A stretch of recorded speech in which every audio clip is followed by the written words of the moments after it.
तो उस समय जो दर्शाया गया, जैसे जहाँ पे वो कब्र खोदने की कोशिश कर रहे थे जो लोग वहाँ पे, अलवी समाज के लोग, तो वहाँ पे गांव के लोगों ने ये कहा कि ये मंदिर की जगह है, यहाँ पे उनका एक पवित्र तालाब है जिसमें ये लोग अमूमन वहाँ पे लोग जो सालाना वहाँ पे जो स्वामी दयाल बाबा का जो मेला लगता है, वहाँ उसी के बराबर में तालाब है, उस तालाब में लोग स्नान करते हैं। तो वहाँ मना करने के बावजूद, क्योंकि जो रिकॉर्ड के अनुसार जो इन लोगों ने हमें जो रिकॉर्ड दिखाए हैं उसमें 66 नंबर में कब्रिस्तान दर्शाए गए हैं जो वो कब बोर्ड के हैं। और जिस स्थान पर कब्र खोदी जा रही थी वो किस नंबर में है, क्या कुछ मामला है, इसमें जो पूर्व सरपंच गिरिराज हैं वो जानकारी देंगे कि वो आखिर जो विवाद वो मंदिर की जगह है या कब्रिस्तान की जगह है, वो किसकी जगह है। मैं सबको नमस्कार करता हूँ। और आज अगर आपने मुझे इस बात के लिए उचित समझा है तो इसके बात के बारे में क्यों ज़रूर बोलूँगा, क्योंकि फ़िलहाल जो मामला चल रहा है वो हमारे गांव से जुड़ा हुआ मामला है। और सच्चाई ये है कि हम जब छोटे थे तब भी हम सुनते आते थे बुज़ुर्गों से, और जो हमारे बुज़ुर्ग अब जो बहुत साल हो गए उन्हें ऊपर स्वर्ग में जाए, और वो भी तब कभी बच्चे थे हमारे जैसे, वो भी कभी अपने बुजुर्गों से सुनते, तो ये सिलसिला सदियों से चला आ रहा है। वो भी सब ये कहते हैं कि जो हमारा एक कुंड है जिसको रिकॉर्ड में जौहड़ बोलते हैं, कुंड पूजा का सब कुछ रिकॉर्ड है हमारे पास 1877 से, तब से ये on recorded in government papers according to संविधान कॉन्स्टिट्यूंट ऑफ इंडिया, उसमें जो तब से ये दर्ज हुआ है ऑन रिकॉर्डेड, तभी से हमने सारे कागज़ उर्दू से निकलवाए। और उर्दू के निकलने के बाद तब से और हाल तक की अब तक की जो भी जमाबंदी है सब में ऑन रिकॉर्डेड ये नंबर है जो 68 नंबर का मामला है जो जौहड़ चलाई आ रहा है। और बाकायदा तब ये जो समितियाँ थी बनी थी, जब नियम रूल बने थे उसमें स्पष्ट लिखा हुआ है। और उसके बाद जब पहली चकबंदी हुई थी 1960 में 61 में, और वो 64 से तो जब क्लियर हुई थी, तो उसमें स्पष्ट है उस रिकॉर्ड में भी कि कुछ चीज़ें हमेशा हमेशा के लिए किस उद्देश्य से ये पर्पज से छोड़ी जाती हैं। उस चीज़ में भी आज भी 68 खसरा नंबर 176 कनाल 11 मरला वो आज भी जौहड़ का ही है। शुरू में भी जौहड़ का था और वो भी जौहड़ के लिए दिखाया गया। उसका आप 1877 से उठाओगे, 1877 से 1907, 1907 से 1938, 39, 1950, 54 और 1960 में जब चकबंदी हुई, उसके बाद भी आज भी सारे में यही लिखा हुआ है कि हमने को ट्रांसलेट कराया उर्दू से हिंदी में, तब से भी ये लिखा हुआ है कि ये चीज़ जो है वो जौहड़ की है और जौहड़ की नेचर नहीं बदली जा सकती। ये जौहड़ है, जौहड़ ही रहेगी। और उसमें रख्या भी लिखा हुआ है उसी में, खेड़ा जिसको बोलते हैं, बंजर खेड़ा, रख्या, जौहड़ और पशुओं को पानी पीने के लिए। ये चीज़ें नेचर में आती हैं, क्योंकि अभी भी लेटेस्ट भी सर्वोच्च न्यायालय के आदेश के अनुसार इन चीज़ों की प्रकृति नहीं बदल सकती, नेचर नहीं बदल सकते। लेकिन आखिर बीच में रोकना चाहूंगा, ये जी अलवी जी समाज जो अड़ा हुआ है कि भाई यहाँ पे जो आप बता रहे हैं 68 नंबर है, जी।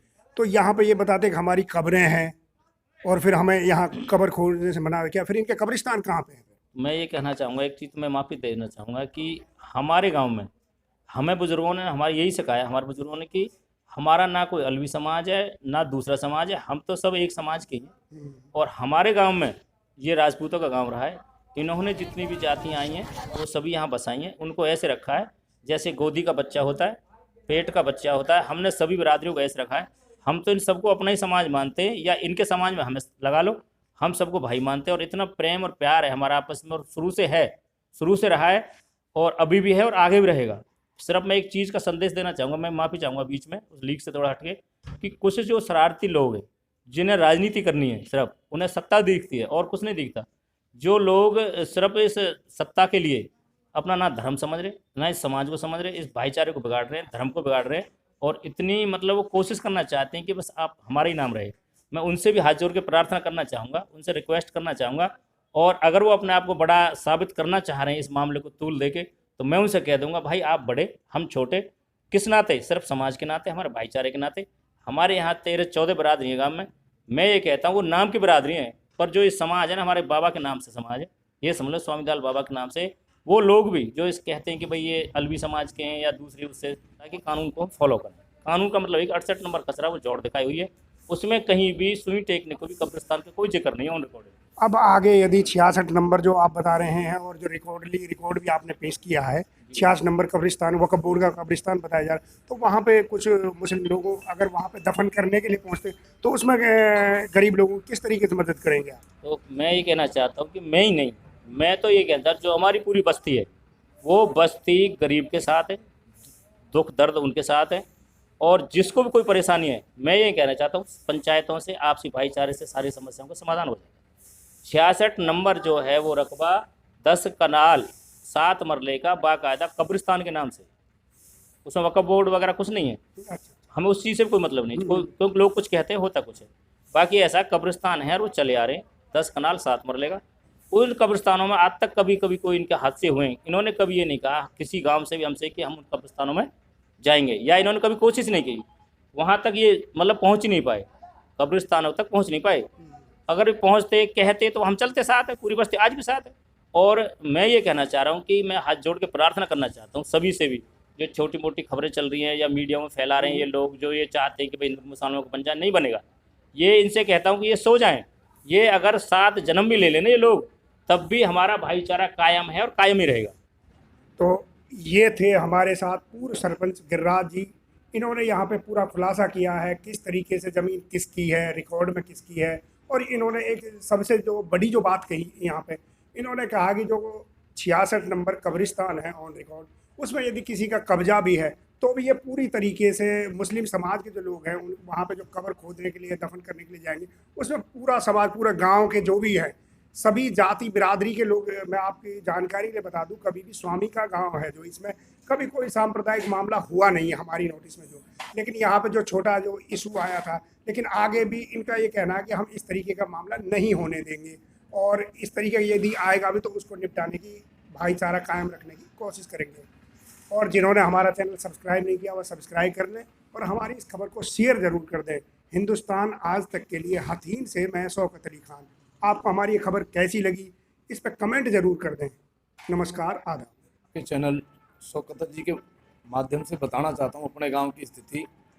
हमारे जो ये गांव में जो ये मौत हुई है, इंतकाल हुआ है अली चाचा का, ये बड़े ही दुखद की घटना है और बड़ी ही शर्मनाक घटना है। बड़ा दुख महसूस हुआ है जिन लोगों ने हमें अपने यहाँ तक पहुँचाया है, कामयाबी दी है। आसपास के गाँवों में मेरी घरवाली ब्लॉक की मेंबर है 4-5 गाँवों से, तो इनकी अहम भूमिका रही है। आज मुझे बड़ा दुख हुआ है कि हमारे अली चाचा का जो जनाजा है दूसरे गांव में जाता है और वहां उनको अंतिम संस्कार किया जाता है, जबकि मैं अपने माध्यम से बताना चाहता हूं, हमारे गांव का एक ही आदमी पूरे गांव को गुमराह कर रहा है और राजनीतिक का शिकार बना रहा है।